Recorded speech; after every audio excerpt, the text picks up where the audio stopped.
सिया ने अपनी दादी मां से जादुई किताब और जूते के रहस्य के बारे में पूछने की कोशिश की, लेकिन उसे कोई स्पष्ट उत्तर नहीं मिला। दादी मां ने उसे अपनी बड़ी बहन के ससुराल भेजा, जहां एक नए रहस्य की परतें खुलनी थीं। सफर के दौरान सिया को अंध अग्नि राक्षस का सामना करना पड़ा, जिसे उसने अग्निश्वास अमृत की शक्ति से पराजित किया। लेकिन अब उसके सामने और भी बड़े रहस्य और खतरनाक चुनौतियां थीं। सिया अपनी बड़ी बहन अनन्या के ससुराल पहुंच गई। अनन्या उसे देखकर बेहद खुश हुई और दौड़कर उसे गले लगा लिया। महल में स्वागत की रस्में पूरी ही हुई थीं कि तभी अनन्या की 1 साल की बेटी छोटी और चंचल मिस्टी सिया से मिलने आई।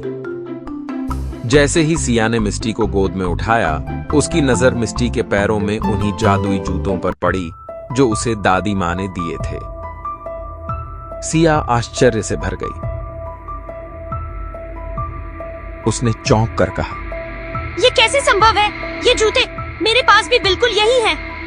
अनन्या मुस्कुराई, पर उसकी आंखों में गहरी संजीदगी थी। सिया, तुम्हें बहुत कुछ जानना बाकी है। आओ, मैं तुम्हें कुछ दिखाती हूँ। अनन्या सिया को महल के एक गुप्त कक्ष में ले गई। वहां बीचों बीच एक जादुई गोला रखा था जो तेजी से चमक रहा था और उसमें रहस्यमयी छवियां घूम रही थीं। सिया ने पूछा, ये क्या है? अनन्या ने गंभीर स्वर में कहा, यह एक जादुई भविष्यदर्शी गोला है। इससे हम भविष्य की झलक देख सकते हैं।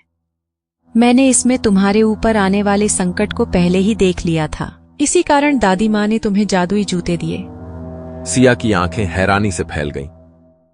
तो आप सब कुछ जानती थी? अनन्या ने सिर हिलाया। हाँ, और अब तुम्हें भी जानने की जरूरत है। अनन्या ने रहस्यमयी आवाज में कहा, सिया, तुम्हारे राज्य पर एक बहुत बड़ी मुसीबत आने वाली है। शायद तुम्हें इसका आभास नहीं है, पर हम चारों बहनों में अलग अलग जादुई शक्तियां हैं। सिया ने धीरे से पूछा, मगर मेरी शक्ति क्या है? अनन्या ने समझाया, तुम्हें अग्नि की शक्ति प्राप्त है, लेकिन यह अभी पूरी तरह जागृत नहीं हुई है। इस शक्ति को पूरी तरह से जागृत करने के लिए तुम्हें 5 अलग अलग जादुई पत्थरों को एकत्र करना होगा। ये पत्थर अलग अलग खतरनाक स्थानों पर छिपे हैं। केवल जब ये 5 पत्थर एक साथ जोड़े जाएंगे, तभी तुम्हारी शक्ति पूर्ण रूप से जागृत होगी। सिया स्तब्ध थी। और अगर मैं ऐसा नहीं कर पाई तो? अनन्या का चेहरा गंभीर हो गया। अगर तुमने इन्हें समय रहते नहीं पाया, तो बुरी शक्तियां हमारे राज्य पर हमला कर सकती हैं और हम सबको अंधकार में धकेल सकती हैं। सिया के मन में हजारों सवाल उठने लगे। आखिर ये पत्थर कहां हैं? क्या वह इन खतरनाक स्थानों तक पहुंच पाएगी? और क्या यह सिर्फ उसके राज्य का संकट था या उससे भी बड़ा कोई रहस्य?